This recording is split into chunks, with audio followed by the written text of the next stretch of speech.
আসসালামু আলাইকুম। কি অবস্থা সবার, কেমন আছেন সবাই? আশা করছি সকলেই ভালো আছেন। আলহামদুলিল্লাহ, আমিও ভালো আছি। আজকে আমি আমার জীবনে প্রথমবার হাটে যাওয়ার অভিজ্ঞতা শেয়ার করব আপনাদের সাথে। বগুড়ার সবচেয়ে পুরনো এবং ঐতিহ্যবাহী একটি হাট ধাপ সুলতানগঞ্জ হাট। বগুড়া সদর থেকে মোটামুটি 20 থেকে 25 কিলোমিটার দূরে দুপচাচিয়া থানার অন্তর্গত ধাপ সুলতানগঞ্জ হাটটি অবস্থিত। বিশাল এরিয়া জুড়ে এই হাটে আগে নাকি শুধুমাত্র গরুর হাট বসতো এবং বিভিন্ন ধরনের ফসলের যন্ত্রপাতি এখানে পাওয়া যেত, কৃষি যন্ত্রপাতি আর কি। কিন্তু এখন এই হাটে পাওয়া যায় না এরকম জিনিসের সংখ্যায় বিরল। সব কিছুই এই হাটে পাওয়া যায়, মাটির কাঁসার এমনকি কাঠের জিনিসপত্র থেকে শুরু করে গরু, মহিষ, ছাগল, গবাদি পশু এমনকি প্রত্যেক দিনের ব্যবহার্য সব কিছু পাওয়া যায় এই হাটে। হাটে নেমেই আগে প্রথমে আমরা একটু শরবত খেয়ে নিলাম, কারণ প্রচণ্ড গরমে মাথার মগজ গলে পড়বে এরকম একটা অবস্থা। এই ভিডিওটা কিন্তু আমার গত সপ্তাহের শ্যুট করা। গত সপ্তাহের প্রচণ্ড গরমের মধ্যে আমরা আসলে গিয়েছিলাম এই হাটে।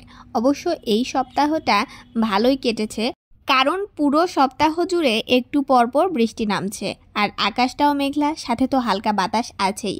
এত সুন্দর ওয়েদার এই সপ্তাহে হবে জানলে কে আগের সপ্তাহে এরকম কষ্ট করতে যেত। যাই হোক, আমরা তো আর আগে থেকে কিছু জানি না, এজন্য এই কষ্টটা পোহাতে হয়েছে। এই কারণে নেমে কোথাও বেশিক্ষণ শ্যুট নিতে পারিনি। মোটরসাইকেলের উপরে থেকেই যতটা শ্যুট নেওয়া গেছে। আপনারা কিন্তু একটু খেয়াল করলে বুঝতে পারবেন কি বিশাল এরিয়া জুড়ে এই হাটটির অবস্থান। এই হাটটি পায়ে হেঁটে ঘুরতে গেলে কমপক্ষে 1.5-2 ঘন্টা লাগবে সম্ভবত, আমার তো এরকমই মনে হচ্ছিল। আর এত প্রচণ্ড গরম, মানুষের ভিড়ে একেবারে মাথা পাগল হয়ে যাওয়ার উপক্রম। খুব বেশিক্ষণ দেরি করিনি আমরা, অবশ্য আধা ঘন্টা সর্বোচ্চ 40 মিনিটের মতো মনে হয়েছিলাম, তাতেই আমার অবস্থা একেবারে কাহিল। এখন আসল কথায় আসি, কেন গিয়েছিলাম এই হাটে।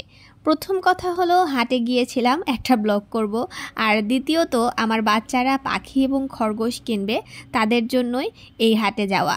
ভিডিওর শুরুতেই অবশ্য বলেছিলাম এই হাটে পাওয়া যায় না এরকম কোনো জিনিস নেই। এই যে এখন আমি এই ডালাগুলো দেখছি, এই ডালাগুলো ডেকোরেশনের জন্য বা ভিডিও মেক করার সময় যখন রান্নার ভিডিওগুলো করা হয় বা হোম ডেকোরের জন্য এই ডালাগুলো খুবই ভালো লাগে আমার। এই যে এই পাশে আপনারা যে খাঁচাগুলো দেখতে পাচ্ছেন, এগুলো সবগুলোই পাখি এবং খরগোশের খাঁচা। এখান থেকে আমরা কিনেছিলাম, যদিও ওই ভিডিও ক্লিপটা শেয়ার করতে পারিনি, কেন জানি ওটা মিসিং হয়ে গেছে। এই তো এই পাশে সব কিছু কৃষি যন্ত্রপাতি, গৃহস্থলী, গ্রামের মানুষদের যে কৃষিকাজে ব্যবহৃত হয় এবং গ্রামের বউ মেয়েদের জন্য কুলা, ডালা, এই জিনিসগুলো। আর এই পাশে বিভিন্ন ধরনের কবুতর। আপনারা দেখেই বুঝতে পারছেন কত বড় একটা হাট। এছাড়াও এই হাটের মাংস রুটি কিন্তু পুরো উত্তরবঙ্গে বিখ্যাত।